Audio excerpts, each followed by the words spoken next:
Vamos a conversar con el ministro de Salud, el señor César Vázquez, a quien damos la bienvenida, pero antes vamos a compartir con él unas cifras que tenemos. Buenas noches, Salud. Buenas noches, ¿cómo está? Y las cifras son las siguientes, van a aparecer aquí. Tengo aquí la situación de los establecimientos de salud, según cifras al 2022, la fuente es el mismo Ministerio de Salud, de 8.783 centros de salud. Tenemos una capacidad instalada inadecuada de 8.297. Eso significa que el 94.5% tienen lo que se conoce como capacidad instalada inadecuada, que significa precariedad en la infraestructura, equipamiento obsoleto, inoperativo o insuficiente. Hemos escuchado al doctor decir que, por ejemplo, no tienen un desfibrilador. En hospitales, tenemos 247 hospitales con una capacidad instalada inadecuada de 225. 91.1% tienen precariedad en la infraestructura, equipamiento obsoleto, inoperativo o insuficiente. Y los laboratorios, que también son importantes, hay 62 con una capacidad instalada inadecuada de 61, es decir, casi todos. El 98.4% son precarios en la infraestructura o tienen un equipamiento obsoleto o inoperativo o insuficiente o todo a la vez. Déficit de establecimientos. Nos faltan centros de salud, 43.6%. Nos falta un 40.7% de hospitales y nos falta un 60.5% de laboratorios. Esas son todas las cifras que tenemos. El comercio la semana pasada dijo que el 45% de los centros de atención primaria no tienen médico. Señor ministro, muchas gracias por acceder a esta entrevista en un momento tan difícil. ¿Cómo podemos estar así? ¿Y qué cosa ha hecho ya su gestión para solucionar esto? No qué va a hacer, qué cosa ha hecho ya.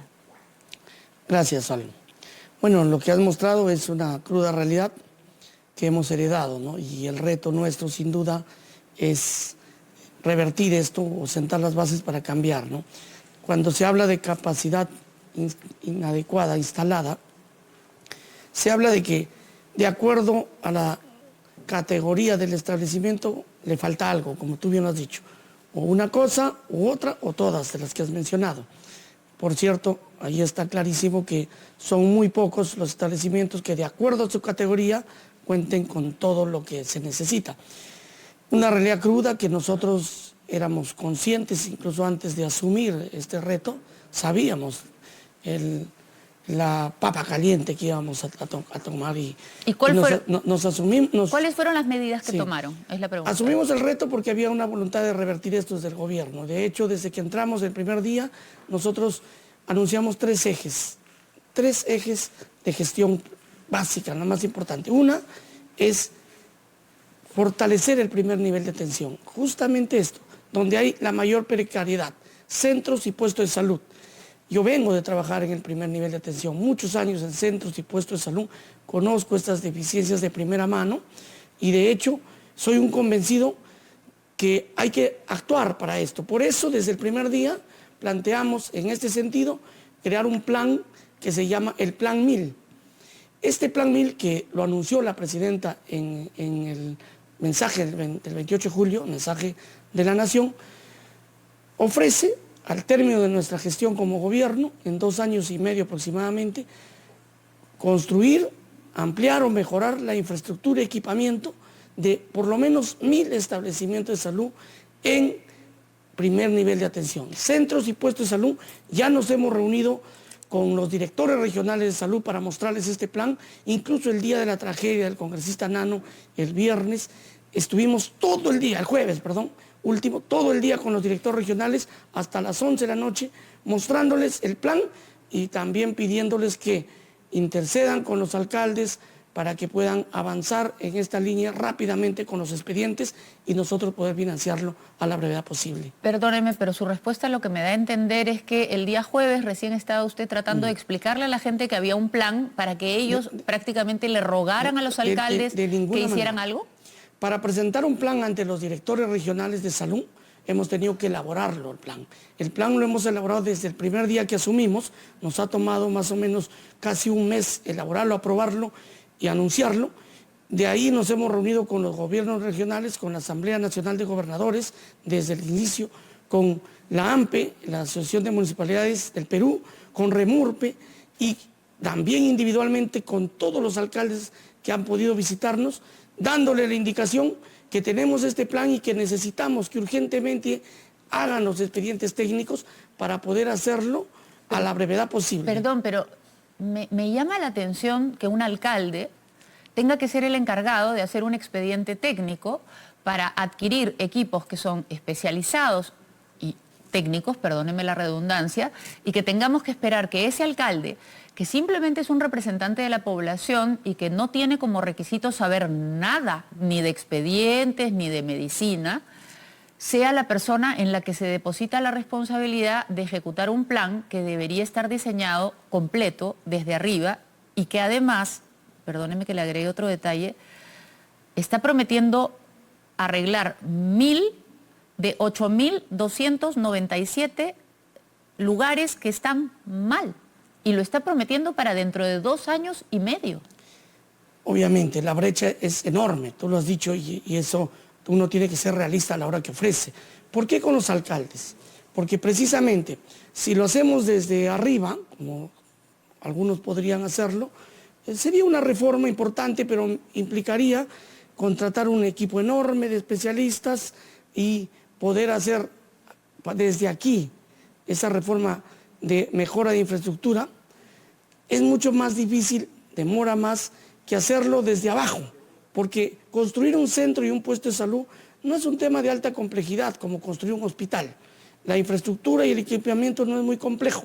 Y yo creo que un alcalde puede no saber mucho de estos temas, pero tiene comunidad formuladora y ejecutora, ingenieros, asesores, que fácilmente pueden hacerlo. De hecho, ya han construido muchos establecimientos de salud las municipalidades. La idea es, en vez de hacerlo desde aquí, como un pulpo queriendo coger todo el país y va a demorar mucho más, vamos a tener que aprovechar las 1.800 unidades formuladoras y unidades ejecutoras que representan los municipios y que hasta ahora no han hecho nada. Y que nos permitirían simultáneamente hacer 1.000 expedientes y la ejecución para poder entregar al servicio de la población lo más pronto posible. Si no, quién sabe cuándo podríamos avanzar en esto. Perdone la pregunta, ejecutiva. Vuelvo a indicar que evidentemente no soy especialista médico, ni tampoco necesariamente en compras del Estado, pero la lógica y la información que hemos recibido durante muchos años respecto al tema de compras del Estado y en general compras,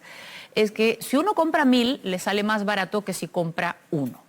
Y si lo que se necesita, por ejemplo, son desfibriladores, tendría mucho más lógica hacer una gran compra y en todo caso atribuir y distribuir que encargar a cada persona que haga un expediente técnico, un estudio, vea qué empresa es la que lo vende. Como que no tiene mucha lógica ese plan. En realidad, si lo miramos como una economía de escala, obviamente lo más favorable, lo más beneficioso sería hacerlo en bloque para ahorrar. Pero la experiencia nos ha demostrado que cuando se trata de hacer compras corporativas, obviamente los montos y las inversiones son tan grandes que se hace mucho más complejo ejecutarlo. ¿Cuántas obras grandes tenemos paralizadas?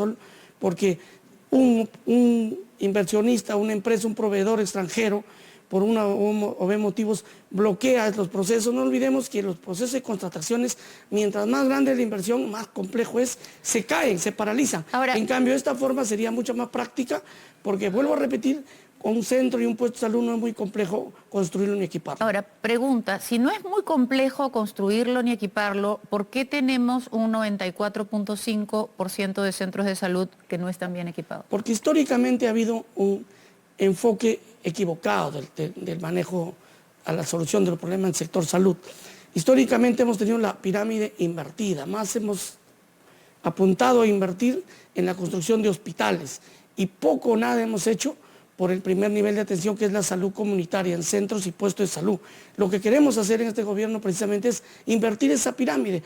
Mira, el 80% de pacientes en el país son pacientes con enfermedades leves o moderadas, que fácilmente se pueden atender y solucionar su problema en un buen centro de salud, obviamente con todo el equipamiento de acuerdo a su categoría.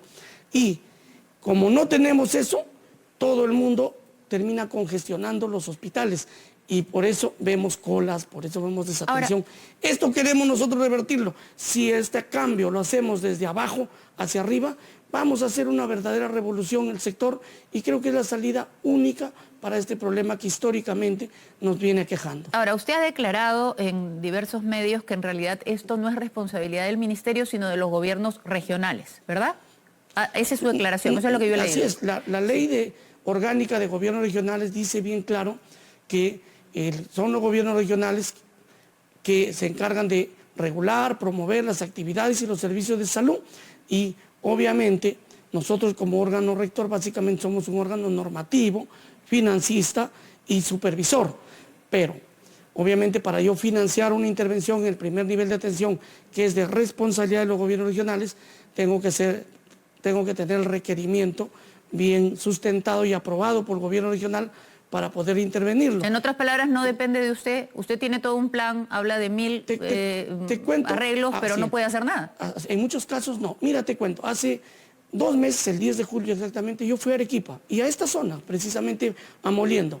Fui a inaugurar el hospital, bueno, en realidad es un centro de salud 1-4, centro materno infantil, que en la práctica funciona como un hospital moderno, con excelente infraestructura, con equipamiento de primera, que no tiene nada que envidiarle a los hospitales o clínicas de acá de Lima. Me fui, inauguramos, todos contentos, nos dimos cuenta que faltaba recurso humano. Inmediatamente yo ofrecí públicamente al gobierno, vamos a dar presupuesto para 75 plazas más, entre administrativos y asistenciales, o sea, médicos, enfermeras y especialistas.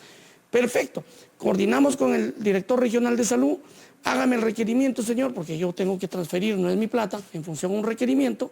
Me dijo, estamos elaborando, perfecto, te mando un equipo técnico de inmediato para que te ayuden a terminarlo lo más pronto. Yo ya tengo separado el presupuesto porque queremos, es política nuestra. ¿Y qué pasó? Que al inaugurar tengamos presupuesto para ponerlo en funcionamiento.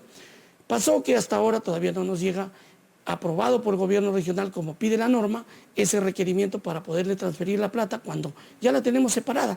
Entonces, yo no puedo transferir presupuesto si no hay un requerimiento como manda la norma. Muchas gracias. Y aún así, esto se va a confiar a los gobiernos regionales. Un tema que me quedó pendiente fue el tema de los médicos, pero tendrá que ser tocado. De centros y puestos de salud es mucho menos complejo. Sí lo pueden hacer. Yo creo que es cuestión de articular y liderar mejor este esfuerzo y eso lo vamos a hacer desde el gobierno central. Si lo pueden hacer, pudieron hacerlo antes también. Muchas gracias, señor ministro. El tema de los médicos, que es otro tema importante, se nos ha quedado, pero será para otra ocasión porque se nos acabó el tiempo de la entrevista. Solo para terminar, mira, tan importante es intervenir en primer nivel que allí queremos nosotros fortalecer, por ejemplo, la atención al cáncer. 66,000 casos al año se detectan de cáncer en estadios 3 y 4, y es la consecuente muerte que todos conocemos significa esta enfermedad. Ahora, si fortalecemos el primer nivel con este Plan 1000, nosotros queremos ir a buscar en la comunidad el cáncer y hacer detección temprana. Dime tú, Sol, si salvar 66,000 vidas no es una verdadera revolución de salud. Eso queremos hacer. Muchas gracias, señor ministro. Sí, se necesita una verdadera revolución de salud, pero más que deseos, quisiéramos todos los peruanos ver más resultados. Vamos a cambiar de tema ahora, agradeciéndole muchísimo que haya estado acá y comprometiéndonos a tocar el tema de los médicos también. Escasos, mal pagados, circunstancias muy complicadas las de los médicos en el Perú también. De eso hablaremos otro día.